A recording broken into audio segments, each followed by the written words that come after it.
नमस्कार दोस्तों, स्वागत है आपको अपने चैनल एग्जाम हैप्पी में। दोस्तों, आज मैं इस टॉपिक के अंतर्गत बहुत ही महत्वपूर्ण वीडियो आपके बीच लेकर के उपस्थित हूं।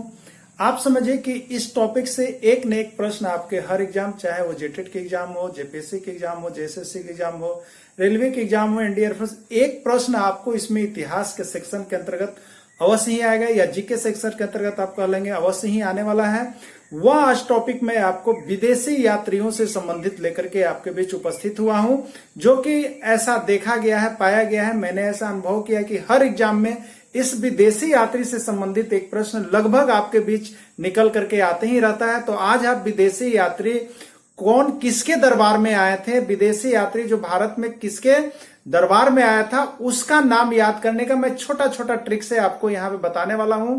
और उन्हीं का नाम मैं आपके बीच लेकर के उपस्थित हुआ हूं कि जो अब तक के एग्जाम में आए हुए हैं। तो चलिए, कौन कौन से विदेशी यात्री हैं और किसके दरबार में आए, उसको जानने के लिए आप जो इंतजार कर रहे हैं उसको समाप्त किया जाए और आइए देखा जाए कि वह विदेशी यात्री कौन कौन है और किसके दरबार में आए हैं।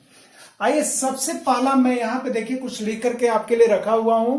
सबसे पहला चीज मैं लिखा हूं, हवन से हर्ष होता है। ठीक है, हवन मतलब जब भी हवन होता है यानी वो पूजा की अंतिम दिन होती है और उस दिन क्या होता है, सभी में हर्षोल्लास रहता है कि आज मेरा जो है फास्टिंग समाप्त हो जाएगा। तो ये हमने बना करके लाया है, हवन से हर्ष होता है। क्या होता है? हवन से हर्ष होता है। तो हवन यहाँ पर क्या है? तो हवन जो है वेनसांग। हवन किसका नाम है? हवन से है वेनसांग। यह बहुत ही इंपॉर्टेंट प्रश्न है, वेनसांग, और यह किसके शासन काल में आया ये पूछ दिया जाता है। तो वेनसांग जो है वो हर्षवर्धन के शासन काल में भारत आया था। देखिए, ये प्रश्न यहाँ पे बन गया कि हवन से हर्ष होता है, हवन में है वेनसांग और हर्ष से है हर्षवर्धन। यानी वेनसांग किसके शासन काल में भारत आया था? तो वेनसांग जो है हर्षवर्धन के शासन काल में भारत आया था। तो आप देखें कि हवन से हर्ष होता है, हवन से वेनसांग और हर्ष से हर्षवर्धन। तो बहुत ही अच्छा यह आपका ट्रिक था कि हवन से हर्ष होता है। आप याद रखिएगा, हवन में वेनसांग है और हर्ष से हर्षवर्धन है। यानी वेनसांग जो है हर्षवर्धन के शासन काल में भारत आया था। आपसे पूछ दिया जाता है कि वेनसांग किसके शासन काल में भारत आया था? तो वेनसांग, आप देखिए वेनसांग यानी हवन, हवन से क्या होगा? हर्ष, यानी हर्षवर्धन। यानी वेनसांग किसके शासन काल में भारत आया था? हर्षवर्धन के शासन काल में भारत आया था। नेक्स्ट आप देखिएगा, यहाँ पे एक आपका देशभक्ति गाना है, सारे जहां से अच्छा हिंदुस्तान हमारा। आप यहाँ पे देख रहे हैं सारे जहां से अच्छा, इस पर एक टॉपिक बना हुआ है। तो आप इसको क्या कहेंगे? ये सारे जहां से अच्छा जो है वो आपको क्या बता रहा है? तो आप देखेंगे यहाँ पे सारे जहां से अच्छा मतलब है यहाँ पे सर टॉमस रो। सारे जहां से अच्छा में सारे का मतलब है सर टॉमस रो। ठीक है, सर टॉमस रो। और ये जहां का मतलब है, जहां का मतलब है आपका जहांगीर। जहां का मतलब हो जाएगा आपका जहांगीर। यानी सर टॉमस रो किसके दरबार में आया था? जहांगीर के दरबार में आया था। मोस्ट एमबीबीआई क्वेश्चन है ये। हमेशा आपको जो है विदेशी कंपनी के अंतर्गत जो होता है उसमें एक प्रश्न पूछ दिया जाता है आपको कि सर टॉमस रो किसके दरबार में आया था? तो सर टॉमस रो जो है व्यापार की अनुमति लेने के लिए वो किसके दरबार में आया था? जहांगीर के दरबार में आया था। तो ये आपका बहुत ही अच्छा यहाँ पे टॉपिक है, सारे जहां से अच्छा हिंदुस्तान हमारा। उस पर याद रखिएगा आप, सर टॉमस रो किसके दरबार में आया? जहांगीर के दरबार में आया। नेक्स्ट देखिएगा, आपका टॉपिक है, नेक्स्ट यहाँ पे ट्रिक है, डायन शोक में है। डायन शोक में है। ये डायन को आप देखिएगा, जो डायन होते हैं जिसको हम लोग अपनी प्रथा में अपनी भाषा में कहते हैं डायन है, तो वो हमेशा क्या करती है? शोक में रहती है, सोचते रहती है कि आज ये मार देगा, कि वो क्या होगा, उसको खाएं उसको पिए। तो डायन शोक में है, इस तरह से है। तो आपको डायन से क्या है, शोक से क्या है। ठीक है, यहाँ पे आपको दिया है डायनोसियस। ठीक है, डायन शोक में है मतलब डायनोसियस जो है वो किसके दरबार में आया था आपका? तो डायनोसियस जो है आपका अशोक के दरबार में आया था। तो आप देखेंगे डायनोसियस, अशोक का मतलब है अशोक। ठीक है, शोक का मतलब है अशोक। तो यहाँ पे डायनोसियस जो है वो किसके दरबार में आया था? आप याद कर लेंगे, डायनोसियस जो है वो आपका अशोक के दरबार में आया था। ठीक है, नेक्स्ट आपका यहाँ पे है इबादत बिना मोहम्मद लक नहीं साथ देगा। इबादत बिना मतलब अगर आप इबादत नहीं रखते हो, ये मुस्लिम बातें हैं, इबादत नहीं रखते हो, आप धर्म में आस्था नहीं रखते हो, तो तुम्हारा लक नहीं साथ देगा। इबादत बिना मोहम्मद लक नहीं साथ देगा। तो इबादत से आपका है यहाँ पे इब्न बतूता। क्या है? इब्न बतूता, बहुत बार आया हुआ प्रश्न है। और यहाँ पे है बिन मोहम्मद, यानी मोहम्मद बिन तुगलक। इसका नाम क्या हो जाएगा? मोहम्मद बिन तुगलक। यानी इब्न बतूता जो है वह किसके शासन काल में भारत आया था?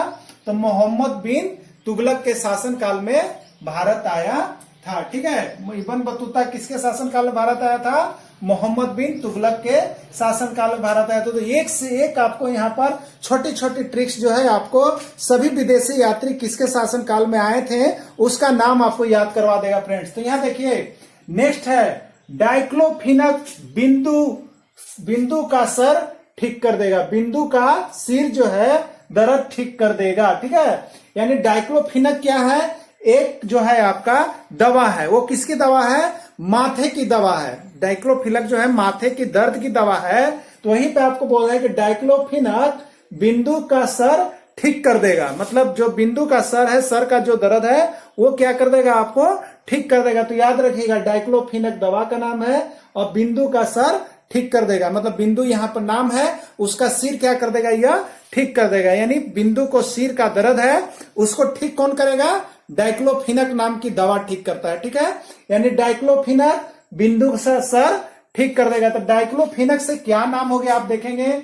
डाई से है डाइमेकस। डाई से है आपका डाइमेकस। ठीक है, डाइमेकस, यानी डाइमेकस किसके शासन काल में भारत आया?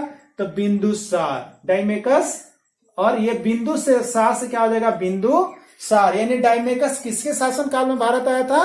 तो बिंदुसार के शासन काल में भारत आया था। तो आपसे पूछता है कि डाइमेकस किसके शासन काल में भारत आया? तो डाइमेकस बिंदुसार के शासन काल में भारत आया। नेक्स्ट आप देखिएगा हॉकी का जादूगर। ठीक है, हॉकी का जादूगर आप याद रखिएगा किनको कहा जाता है? ध्यानचंद। ठीक है, हॉकी का जादूगर। तो आप यहां देखिएगा हॉकी का जादूगर, हॉकी से क्या है? ठीक है, तो कैप्टन हॉकिंस जो व्यापार करने के लिए आया था, captain Hawkins east India company. तो ये हॉकी का मतलब है कैप्टन हॉकिंस और जादूगर, गर में यहां पर है जहांगीर। जादूगर में गर से यहां पर क्या है? जहांगीर। यानी कैप्टन हॉकिंस जो है वो किसके शासन काल में आया था? जहांगीर के शासन काल में, यानी जहांगीर के दरबार में आया था। यानी आपसे पूछता है कि कैप्टन हॉकिंस सर्वप्रथम किसके दरबार में आया? तो किसके दरबार में आया था? जहांगीर के दरबार में वह आया था। तो देखिए कितना अच्छा बात है, हॉकी का जादूगर। किसका जादूगर? हॉकी का जादूगर, यानी कैप्टन हॉकिंस और किसके दरबार में? जहांगीर के दरबार में। आइए नेक्स्ट देखते हैं। मैंगो चंद्र मौसी लाएगी। मैंगो जो है चंदा मौसी लाएगी। कौन मौसी लाएगी? चंदा मौसी लाएगी। तो मैंगो चंद्र मौसी लाएगी, इससे क्या बनेगा? तो मैंगो से यहां पर है, मैंगो से है मेगास्थनीज। मेगास्थनीज। ठीक है, मेगास्थनीज। और चंद्र मौसी का मतलब है, चंद्र से मतलब है चंद्रगुप्त और मौसी में मौ से मतलब है मौर्य। क्या है? मौर्य। यानी मैंगो जो है कौन मौसी लाएगी? चंद्र मौसी लाएगी। तो मैंगो से है मेगास्थनीज, चंद्र से है चंद्रगुप्त मौर्य। यानी मेगास्थनीज किसके शासन काल में भारत आया था? तो वह चंद्रगुप्त मौर्य के शासन काल में भारत आया था। तो इस तरह से आपने यहाँ पे 7 विदेशी यात्री जो महत्वपूर्ण विदेशी यात्री हैं और हर बार आपके कोई ना कोई एग्जाम में पूछा जाता है, तो आपने देखा यहाँ पे कुछ अजीबोगरीब ट्रिक्स। तो फ्रेंड्स, आप अगर विदेशी यात्री से संबंधित कोई भी प्रॉब्लम है, आप इस छोटे से वीडियो को जरूर देख लेंगे। इससे आपका एक प्रश्न अवश्य आएगा। तो यदि आपको यह वीडियो अच्छी लगी तो आप अपने चैनल एग्जाम हैप्पी को अवश्य ही सब्सक्राइब करें, लाइक करें, शेयर करें। Thanks for watching this video. फिर मैं मिलूंगा इसी तरह का छोटे ट्रिक लेकर के। तब तक के लिए आपको जय हिंद, जय भारत।